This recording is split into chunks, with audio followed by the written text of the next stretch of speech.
Video देखने वाले सभी लोगों को मेरा नमस्कार।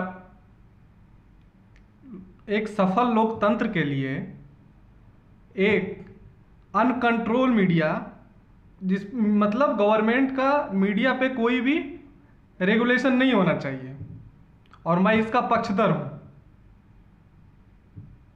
डेमोक्रेसी में, लोकतंत्र में, आधुनिक युग में मीडिया को चौथा पिलर कहा गया है।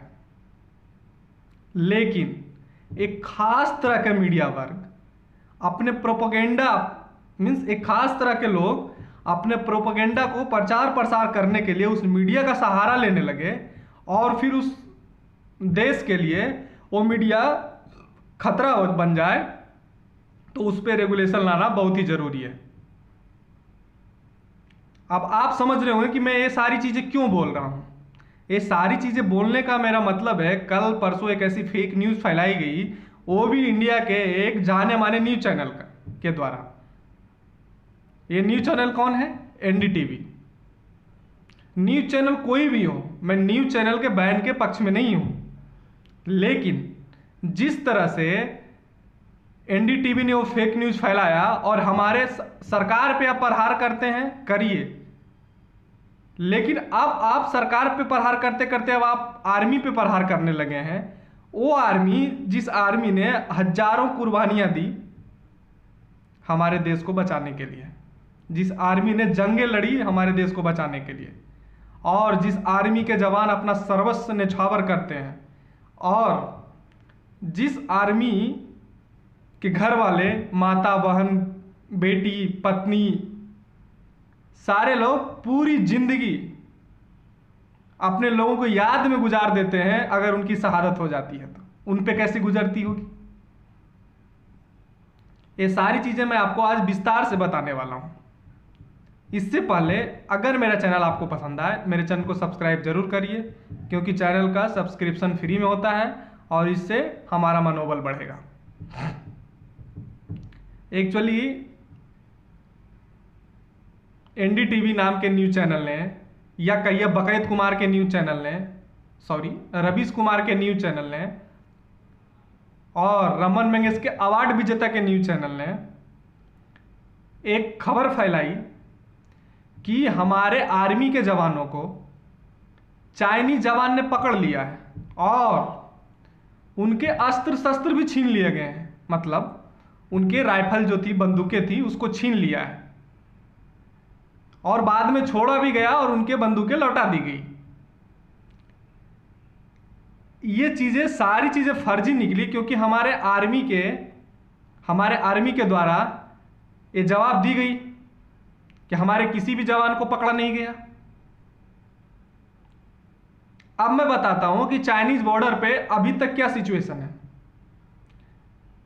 चाइनीज बॉर्डर पे भारत और चीन के बीच एक समझौता है कि पहला क्या है, या उस एरिया में, बॉर्डर एरिया में कुछ किलोमीटर तक हमारे जवान अंदर चले जाते हैं, कुछ किलोमीटर उनके जवान हमारे यहाँ आ जाते हैं, क्योंकि इंडिया मानता है कि हमारी जो टेरिटरी है, हमारा जो क्षेत्र है, वो चाइना के अंदर है। चाइना मानता है कि इंडिया के अंदर है, जो कि दुनिया में चाइना के जितने पड़ोसी है सभी जगह चाइना यही मानता है। रसिया से उसको लड़ाई था इसके लिए, और है भी, इसके लिए युद्ध हो चुकी है। उसको जापान से प्रॉब्लम है, उसको इंडिया से प्रॉब्लम है, उसको फिलीपींस से प्रॉब्लम है, उसको इंडोनेशिया से प्रॉब्लम है, लगभग सारे पड़ोसियों से प्रॉब्लम है, मंगोलिया से प्रॉब्लम है, एक पाकिस्तान छोड़ के, जिसमें हमारे गवर्नमेंट दोनों के बीच एक समझौता बनी। क्या समझौता बनी? कि हमारे आर्मी के जवान जो पेट्रोलिंग करेंगे उस एरिया का, उनके पास बंदूकें नहीं होगी। आप देखते होंगे, वीडियो आता है, वीडियो में लड़ते रहते हैं, छाती में छाती टकराते हैं, पकड़ते हैं, बंदूकें नहीं होती है उनके पास। और अगर किसी आर्मी के ऑफिसर्स या कुछ लोगों के पास बंदूकें होती भी हैं, तो वो बंदूक के जो नल होता है वो नीचे होता है, नीचे की ओर झुका होता है। और जब इस तरह की खबरें में बताया गया कि हमारे आर्मी के जवान से बंदूकें छीन ली गई, तो पहली बात तो हमारे आर्मी के जवान के पास बंदूकें नहीं होगी। अगर बंदूकें होगी भी जब चाइनीज आर्मी के जवान हमारे आर्मी के जवान से, आईटीबीपी उस समय थे, इंडो तिब्बत फोर्सेस जो थी, उनके जवान जो भी हों वो हमारे जवान ही हैं, तो उनकी बंदूकें जिस समय चाइनीज आर्मी छीन रही थी, पहली बात तो बंदूकें टच नहीं कर सकता कोई दूसरे देश की आर्मी, जिस समय छीन रही थी तो हमारे जवान कर क्या रहे थे?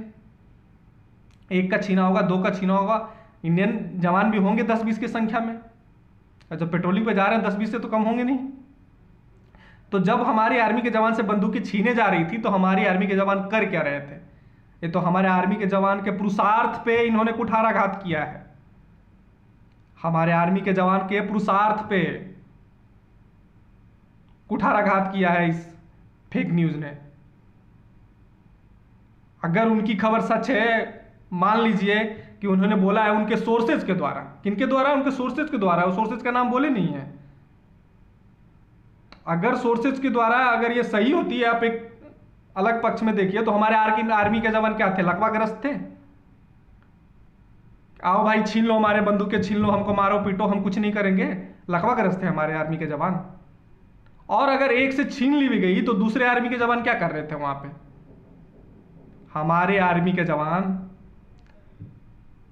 आप मेजर शैतान सिंह का नाम जानते होंगे, जो उतने कम संख्या में हो के भी 3-4 हजार चाइनीज को मार दिए थे।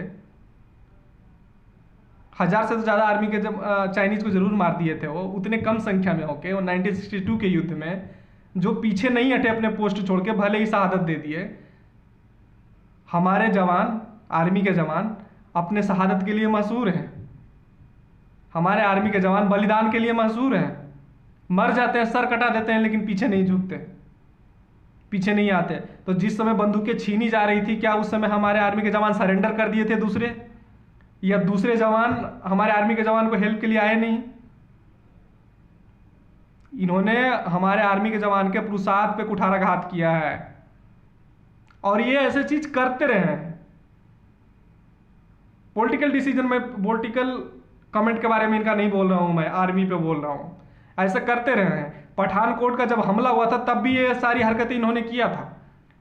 फाइनली गवर्नमेंट को बैन लगाना पड़ा, और सुप्रीम कोर्ट ने भी नहीं रोका ये चीजें, एक दिन का बैन लगा।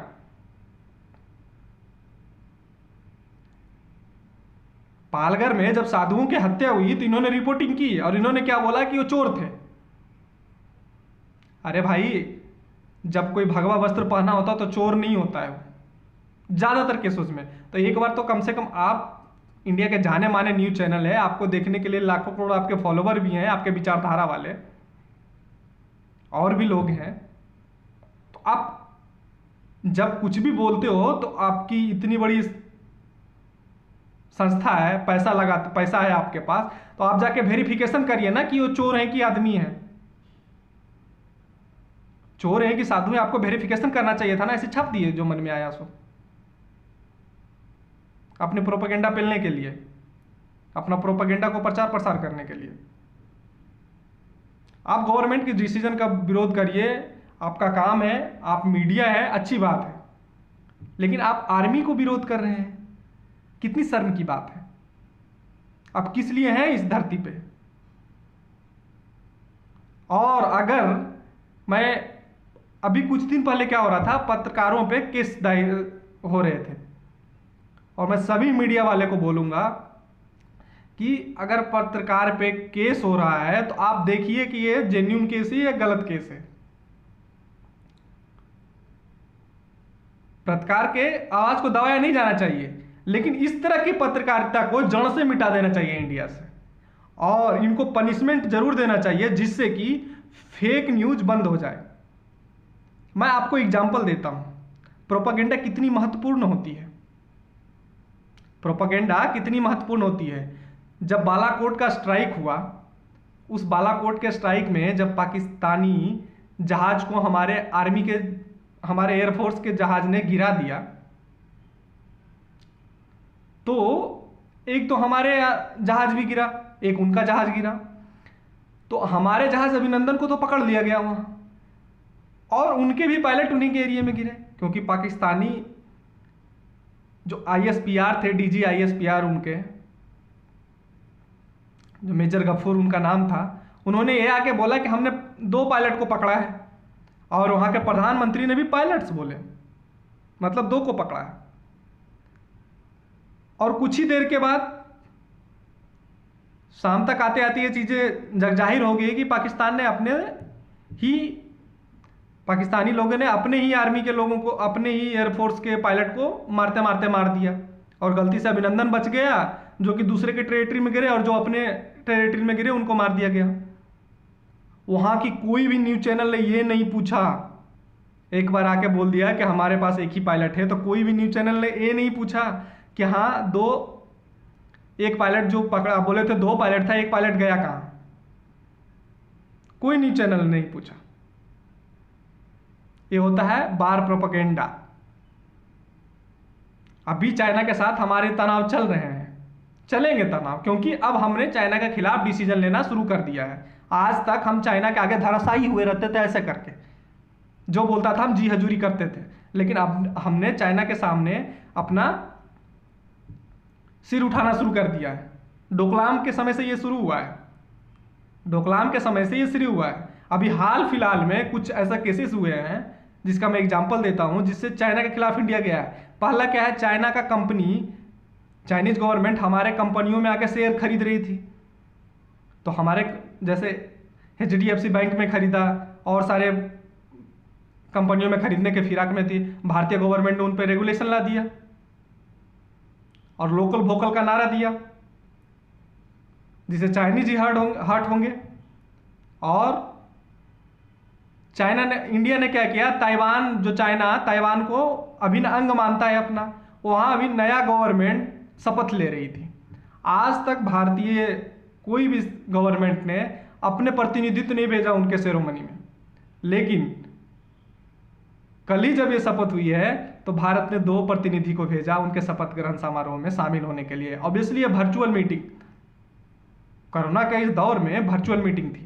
भारतीय गवर्नमेंट ने ये कहा कि चाइना को साफ संदेश दिया है कि अगर आप नहीं सुधरोगे, जिस तरह से आप अतिक्रमण कर रहे हो और जिस तरह से आप पाकिस्तान को सपोर्ट करते हो, अगर आप नहीं सुधरोगे तो आप पे हम कहीं ना कहीं आपके खिलाफ जाना शुरू करेंगे। अब हम भी वही करेंगे, आपको मतलब ईंट का जवाब पत्थर से दिया जाएगा।